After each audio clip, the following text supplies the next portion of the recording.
यह विशालकाय आदमी अपने दोनों हाथों से एक कार को ऐसे उठा लेता है जैसे वो कोई खिलौना हो। वो पहाड़ी पर चढ़कर कार को आराम से नीचे रखता है, फिर जोर से कार को पैरों से रौंदता है। कार में छुपी लड़की डर के मारे कांप जाती है। उसे डर है कि अगली ही सेकंड वो मांस की टिक्की बन जाएगी। दूसरी तरफ पहाड़ी पर खड़ा विशालकाय इंसान एक बूढ़े जायंट को एक ट्रक में डाल देता है। बूढ़ा जायंट भागने की कोशिश करता है, लेकिन शरीर का आकार इतना छोटा है कि जैसे चींटी हो। वो फिर से पकड़ा जाता है। तैयारी के बाद पहला जायंट अपने दोनों पैरों को कार पर रखता है और स्केटिंग की तरह पहाड़ी से फिसलता हुआ नीचे आता है। दूसरा जायंट ट्रक को धक्का देता है। बूढ़ा जायंट ट्रक में बैठा बेकाबू होकर हिचकोले खाते हुए नीचे की तरफ गिरता जाता है। चारों ओर खड़े जायंट्स खुशी से चिल्ला रहे हैं जैसे कोई सर्कस देखने आए हों। गाड़ियां तेज रफ्तार में नीचे लुढ़कती हैं और दोनों तरफ के जायंट्स एक दूसरे के और करीब आते जाते हैं। कार में छुपी लड़की घबरा जाती है।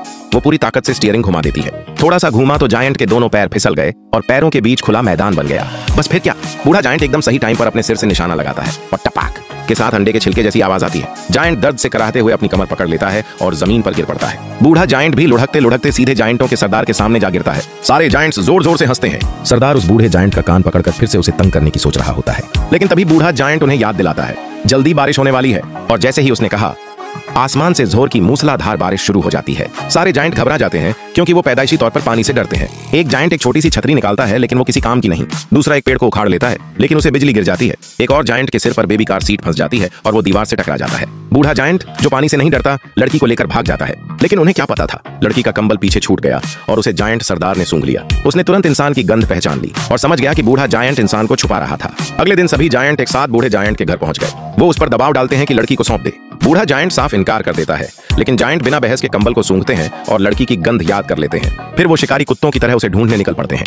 थोड़ी ही देर में सरदार को लड़की की गंध मिल जाती है। अहम पल में लड़की तुरंत पानी की टंकी में कूद जाती है। उसकी खुशबू वहीं दब जाती है और वो बच जाती है। इसके बाद वो एक पेड़ के तने में छिप जाती है, लेकिन सरदार हार मानने को तैयार नहीं।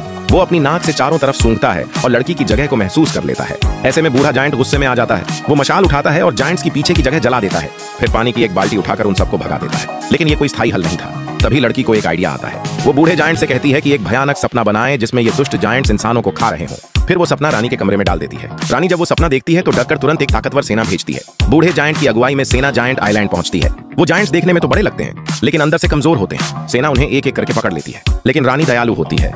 वो उन्हें मारती नहीं, बल्कि एक अलग थलग टापू पर भेज देती है, जहां चारों तरफ समुद्र है, सुंदर वातावरण है। रानी उन्हें वहां बहुत सारी नाक की झिल्लियां, नाक की गंध वाली सब्जी और बीज देती है। और फिर वो जायंट्स जो पानी से डरते हैं, उन्हें वहीं पर रहकर वही सब्जी खाकर अकेले जिंदगी बितानी पड़ती है। वो अब कभी भी इंसानों को नुकसान नहीं पहुंचा सकते।